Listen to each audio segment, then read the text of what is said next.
It could be a major financial boost for states like Maine dealing with the aftermath of contamination from industrial chemicals known as PFAS.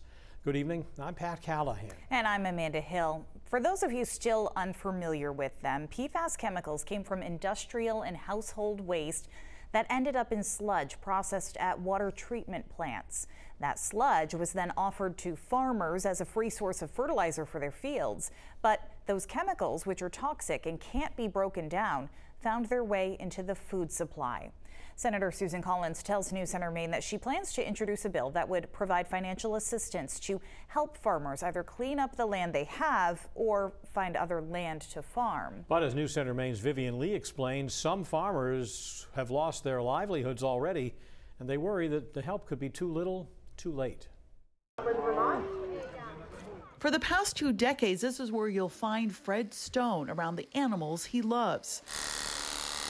With the help of his friends Mike and Karen Cronin, Stone is showing his prize brown Swiss and Holstein cows at the Deerfield Fair, a tradition that started back in 4-H in high school. My wife and I met showing cows some 50 years ago. But it's only a fraction of the original herd that had been raised on the historic Stone Ridge farm. It broke our hearts so much when we slaughtered 80% of the herd. Stone is still showing his cows despite the fact he hasn't been able to sell their milk for nearly 6 years.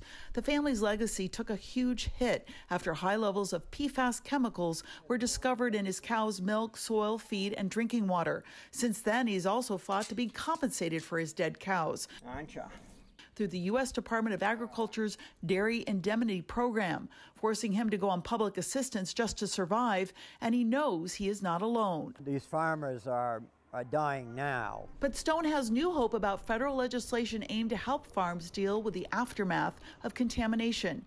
In a statement, Senator Susan Collins tells News Center that she is continuing to press the USDA for compensation.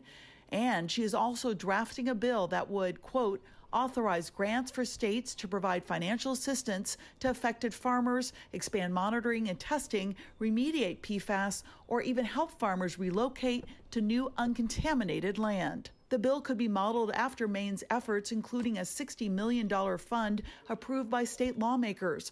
The fund, overseen by a task force made up of health experts to farmers, could move ahead by the end of October. Sarah Woodbury is the Director of Advocacy for Defend Our Health. The nonprofit helped write the law that created the PFAS Fund. Maine is looking at not only impacts on agriculture and studying what they can do around other crops, they're also looking at health impacts. As for Stone, he has no plans to stop speaking out and fighting to make sure other farms hanging by a thread are made whole again. I'd hate to see other people have to go through the same bloodbath that we've had to endure. In Deerfield, New Hampshire, Vivian Lee, News Center, Maine. And we will have more information on the legislation and the state's investigation into PFAS hotspots throughout Maine on our website and mobile app.